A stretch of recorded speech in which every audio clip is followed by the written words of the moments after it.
have such potential, but then again all good things must come to an end.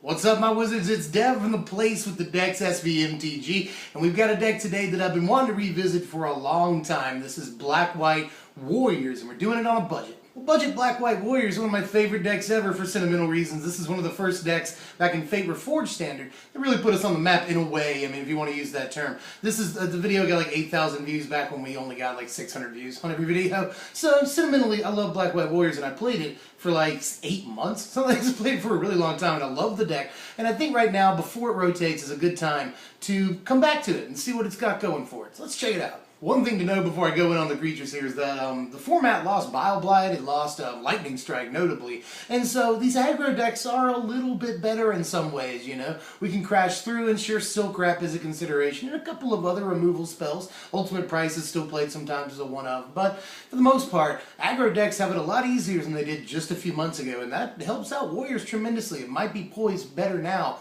than it ever has been. 27 creatures in our Black-White Warriors deck this time around, and we cover the curve very, very well, you know, from slots 1 all the way to 4. We have a lot of really good options, starting with 4 copies of Blood-Soaked Champion. Don't have to talk too much about this. I think it's a no-brainer for the deck, you know. Recursion is great in aggro. We really need this. It's Warrior. Why wouldn't we play it? I mean, it's just, this is sort of a no-brainer inclusion, along with a couple of other cards, but we definitely, if we're playing 1-drops at all, we're playing Blood-Soaked Champion. Let's do it. Still in the 1-drops, we're playing 7 overall, so let's play 3 copies of Mardu Woe Reaper, something that probably does need a little bit more explaining than Blood-Soaked Champion did, at least. The reason we're doing this is it's about as close as we get to Anafenza, you know? That's a very relevant ability with things like Den Protector and Tasigur around. Sure, it doesn't really hurt like Jace or anything, but you can remove the Jace from their graveyard. That's not a bad thing at all. So you got that going for you. But definitely with things like Tasigur and Den Protector running around, like, something like this really helps. A lot of graveyard manipulation going on in the format, so something like Mardu Woe Reaper is really, really good in some ways, so I'm totally down to play multiple copies of this. But before I move on, you could just play 2 copies of Mardu Woe Reaper and maybe 1 copy of Herald of Dramoka, I think it is, the Vigilance thing. This card, right here on the screen. I'm not really sure how much I like Vigilance in this format. I think I like Mardu Woe Reaper's ability just a little bit better overall, you know, I ended up playing that. But if it's your taste to have, like, the option to do Vigilance, I wouldn't suggest, like, 3 or 4 copies of Herald, but 1 copy's fine, you know, it's a good option to have. 2 of the most no-brainer cards for the entire deck at the same time here, I think. There's 4 copies of Chief of the Edge and 4 copies of Bloodchin Rager in the main deck here. Just both cards are probably the reason to play Warriors. Sure, Arishan foremost, but we'll get to that in a second. But these 2 cards, I think, are the reasons to play Warriors. Obviously, the boost, the Anthem effect, whatever you want to call it, from Chief of the Edge is just amazing. It's just a 2-mana 3/2 is always good, and we know that this card goes in the deck as a 4-of. Same thing with Bloodchin Rager. I mean, everything about this guy is amazing, helping you get your dudes through. This ability still helps an awful lot against certain decks that only have a few creatures on the board all at once, you know, which is actually more decks than you might think. Something like Abzan doesn't have a bunch of creatures out at the same time. Something like Jeskai doesn't either. So, you know, this Bloodchin Rager can actually really have a great effect on the game. So, definitely want to play full play sets of both of these guys, just all-stars. 2 copies of Crouching Tiger, Hidden Dragon Slayer right here. The guy's ridiculous. Green White Megamorph sort of made this guy a star. He quadrupled in price in a few months because that deck is awesome, and it is. But, you know, in this deck we also get the benefit of him being a warrior. We get bonuses out of that. That's really cool. Lifelink is awesome on this guy too, by the way.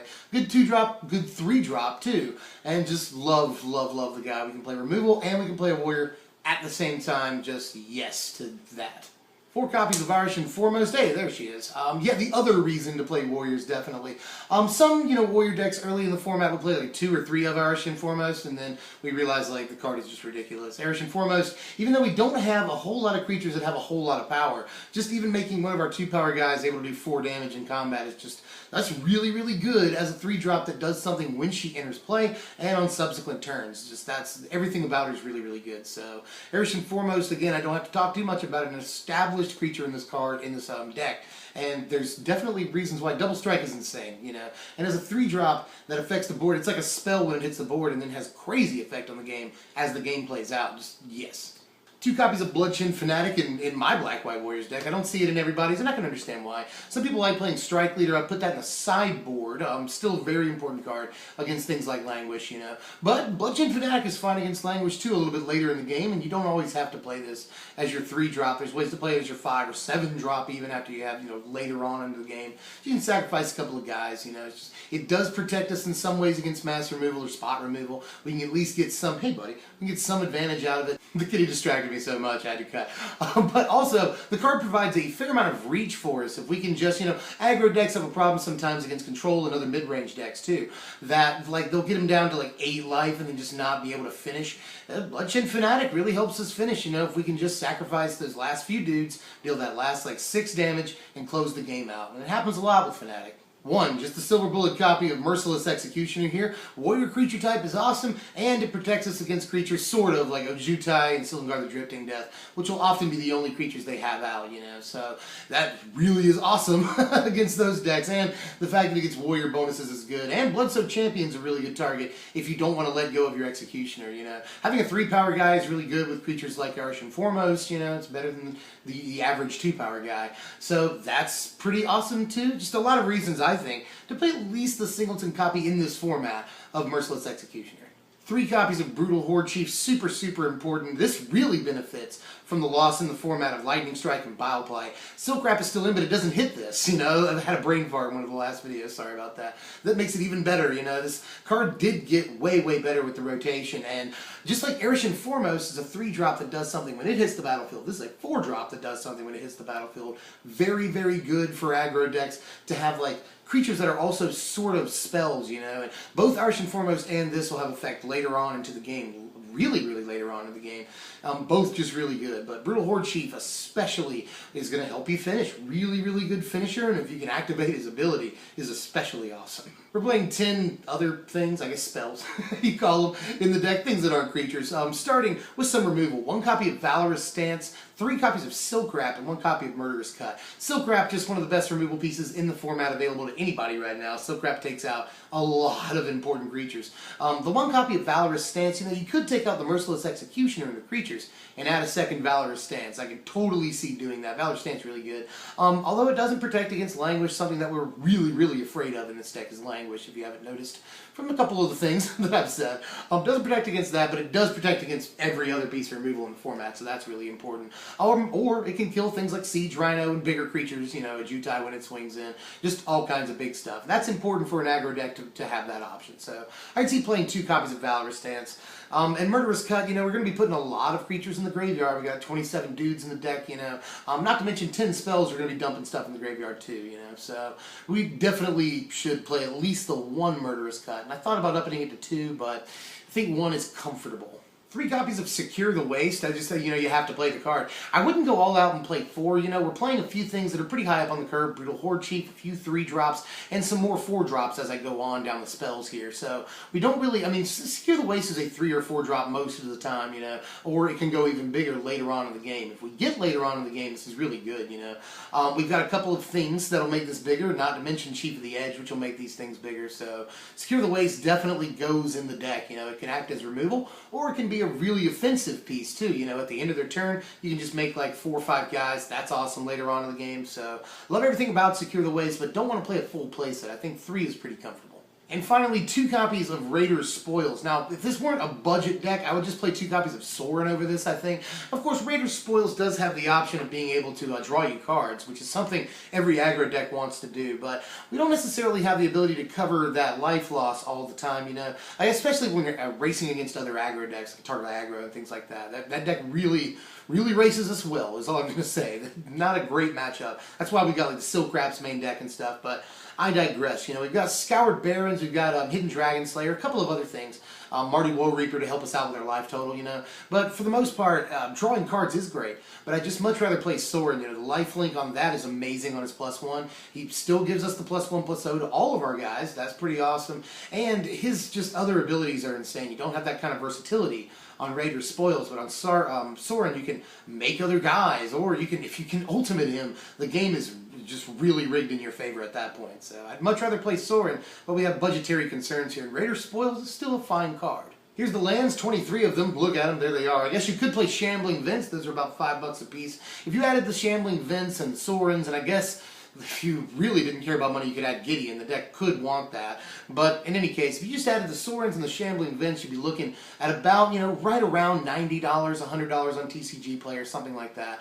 But as we've got it now, it's about $60 to build the deck. But we can get along with this mana base just fine, Again, it'd be cool to have Shambling Vents, but Caves of Koilos is a great card, and obviously the Scoured Barrens really helps us out with our life total, racing other aggro decks, that's cool too. Of course, you could play Blighted Finn and maybe even Blighted Steppe in the deck. I could see that, but in this particular deck, I want to have as much colored mana as possible. Here's our sideboard, or at least a reasonable facsimile of one right here. This is the one I've been running for a while at least. Marty Strike Leader, I put in my my sideboard here. Really good against things like Languish, once we can just dash this out. The dash is really, really good. And some people prefer Marty's Shadow Spear for the same reason, but not big on the card compared to the other one-drops we're playing. But again, digressing. There's a lot to say about Black-White Warriors right now. But yeah, Marty Strike Leader in there against, again, Languish and other effects like that. Really, dash is great against that. Duress also in there against Control. Chief of the Scale, other aggro decks. I mean, everything is fairly self-explanatory here, I think. And the other end might almost make the main deck. Here are your power rankings. A final score right this second of 66 points. That's really not bad at all for a sort of, admittedly B-tier aggro deck. You can definitely pull off wins. I've seen it in a couple of top 8s of invitationals. Not this particular one, but a build of it. It's got a few spots for flexibility, and there are definitely a couple of different builds of the deck. Right now, I think this is what I would register if I was going to go, if I was forced to play Warriors at a PTQ. I think I would register exactly this deck right here, except with the budget, with the non-budgetary upgrades, the Sorens, maybe some copies of Gideon, and then the better land base, And I could see even playing fetches in this land base. That would make some sense. All in all, I think without budget concerns, the deck could almost be like a 70. The power score would go way up, the offense might even go way up, and definitely the versatility. So I could definitely see the deck flexing its way to like a 68 or 69, maybe even the 70, which is a really good score. But for the most part, right now, the deck is like $50, $60 on TCG Player, Some of these cards shot up in price, including Secure the Waste and Hidden Dragon Slayer, They really got up there. But the deck is still fairly inexpensive, and a lot of these cards are from Cons Block. So you've had plenty of time to get them, and you might have them in a box somewhere, who knows. I mean, the deck probably doesn't cost that much to build. You probably got it laying around, and right now I think is the best time to play it. Oh, bless you, buddy. In the deck's entire lifespan. That's all I got for right now. What are we doing next time, as usual, I think I want to build that Soul Tide deck. I've been toying around with it for like 2 or 3 days now. Definitely needs some work, but I want to build the Soul Tide deck. And I've got Red-Green Eldrazi, the ramp deck, built as well. That deck is really awesome. It's super fun. The deck is really, really fun.